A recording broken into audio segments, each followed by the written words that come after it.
This is a satire video guys. जिसको नहीं समझता सटायर, हम मजाक कर रहे हैं मर्यादा में रह के। फिर भी अगर आपके बट्स में मिर्ची लगे तो कमेंट सेक्शन ओपन है। अब क्या ही बोलूं। Let's proceed. तो चलिए आज आपको सिखाते हैं कि लाखों वोटर्स को डिलीट कैसे किया जाता है। जी हाँ, ये पश्चिम बंगाल की ऐसी कहानी है जिस पर यकीन करना मुश्किल है। तो तैयार हो जाइए इस पूरे गड़बड़ झाले की परतें खोलने के लिए। हाँ, आपने बिल्कुल सही सुना। यही तो इस पूरी कहानी की सबसे मजेदार या कहूं तो सबसे बेतुकी बात है। बस एक छोटी सी स्पेलिंग मिस्टेक और आपका वोट देने का अधिकार छूमंतर। और देखिए, हम यहाँ कोई 100,000 लोगों की बात नहीं कर रहे हैं। हम बात कर रहे हैं पूरे 61 लाख लोगों की। जी हाँ, 61 लाख। ये नंबर इतना बड़ा है कि आप अंदाजा भी नहीं लगा सकते। तो सवाल उठता है कि आखिर ये 61 लाख लोग थे कौन? क्या सच में, जैसा कि बताया गया, ये सब के सब घुसपैठिए थे जिन्हें वोटर लिस्ट से हटाना जरूरी था? सच तो खैर कुछ और ही निकला। इस लिस्ट में आम शिक्षक, किसान और दुकानदार तो थे ही, लेकिन साथ में एक कारगिल युद्ध के हीरो, एक हाईकोर्ट के रिटायर्ड जज और वर्ल्ड कप जीतने वाली एक क्रिकेटर भी थीं। और सबसे कमाल की बात, सर्वे करने वाले ऑफिसरों ने खुद को ही सस्पेक्ट लिस्ट में डाल दिया था। इससे बड़ा मजाक और क्या होगा, बताइए। तो सवाल यह है कि यह सब हुआ कैसे। चलिए इस कहानी के पहले एक्ट पर चलते हैं, जिसका हीरो है एक रोबोट, मतलब एक ऐसा सॉफ्टवेयर जो बुरी तरह फेल हो गया। जरा इस सॉफ्टवेयर की होशियारी तो देखिए। अगर आपके नाम में मोंडल की जगह मंडोल लिखा है या मोहम्मद की जगह मोहम्मद, तो बस हो गया काम। आप बन गए एक संदिग्ध वोटर और बूम, आपका वोट डिलीट।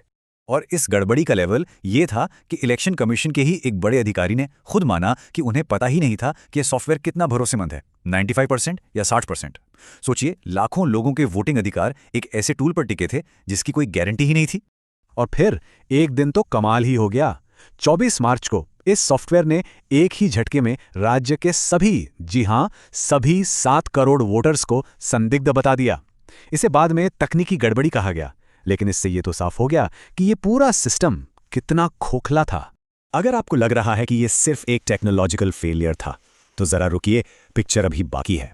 अब शुरू होता है हमारा दूसरा एक्ट, गवर्नमेंट बाय व्हाट्सएप। सोचकर देखिए, देश का लोकतंत्र व्हाट्सएप ग्रुप पर चल रहा था।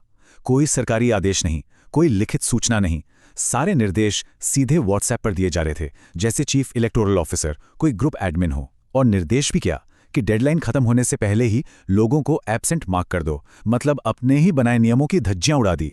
अब तक तो बात थी नाकामी की, लेकिन अब कहानी में एक ट्विस्ट आता है और कुछ ऐसे संयोग सामने आते हैं जिन पर यकीन करना थोड़ा मुश्किल है। जरा इन आंकड़ों को देखिए। कोलकाता पोर्ट इलाके में मुस्लिम आबादी करीब 50% है, लेकिन संदिग्ध वोटर्स की लिस्ट में 82% नाम उन्हीं के हैं। और ये सिर्फ एक जगह की बात नहीं है, कई मुस्लिम बहुल इलाकों में यही पैटर्न दिखा।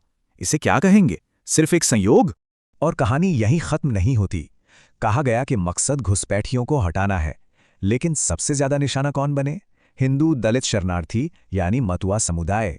उनके इलाकों में अनमैप्ड वोटर्स, यानी जिनका पता कंफर्म नहीं हुआ, वो राज्य के औसत से लगभग 2 गुने थे। अजीब है ना? तो देखिए वो क्या रहा था। एक तरफ चुनाव आयोग कुछ खास समुदायों के वोटर्स को डिलीट कर रहा था, और दूसरी तरफ एक राजनीतिक पार्टी पर आरोप लग रहे थे कि वो बाहर के लोगों के नाम थोक में वोटर लिस्ट में जुड़वा रही है। और ये कोई छोटा मोटा आरोप नहीं था। एक बीजेपी कार्यकर्ता को 400 वोटर फॉर्म्स के साथ पकड़ा गया था, जबकि कानून कहता है कि आप 50 से ज्यादा नहीं रख सकते। ये दिखाता है कि ये कथित घोटाला कितने बड़े पैमाने पर चल रहा था।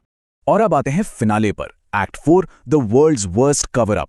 जब इस पूरे गड़बड़ झाले को छिपाने की कोशिश की गई, और वो भी बहुत ही अनाड़ी तरीके से। नॉर्मली इस तरह की जो डेटा फाइल होती है वो कितनी बड़ी होनी चाहिए? मुश्किल से 1 मेगाबाइट, एक छोटा सा मैनेजेबल साइज। लेकिन हमारे इलेक्शन कमीशन ने जो फाइल दी, उसका साइज जानते हैं कितना था? 228 MB। ये तो वही बात हुई कि आपको एक चिट्ठी भेजनी है और आपने उसे ट्रक में लाद कर भेज दिया। साफ मकसद था, फाइल इतनी भारी बना दो कि कोई उसे खोल ही ना पाए। और सिर्फ इतना ही नहीं, इस भारी भरकम फाइल पर एक हल्का सा वाटरमार्क भी चिपका दिया, अंडर एजुकेशन। मतलब इसे पढ़ना मत, ये तो बस पढ़ाई के लिए है। कमाल है। चलिए मजाक एक तरफ, अब जरा इस कहानी के गंभीर पहलुओं पर आते हैं। ये सिर्फ पश्चिम बंगाल की बात नहीं है। सवाल यह है कि क्या किसी का भी वोट सुरक्षित है? तो अब करना क्या है, खासकर अगर कोई पश्चिम बंगाल से हैं? तो सबसे पहले चुनाव आयोग की वेबसाइट पर जाकर अपना नाम चेक करें। अगर नाम लिस्ट में नहीं है तो फौरन ऑनलाइन और ऑफलाइन अपील करें। और बाकी सब लोग इस जानकारी को ज्यादा से ज्यादा फैलाएं ताकि सब सतर्क रहें।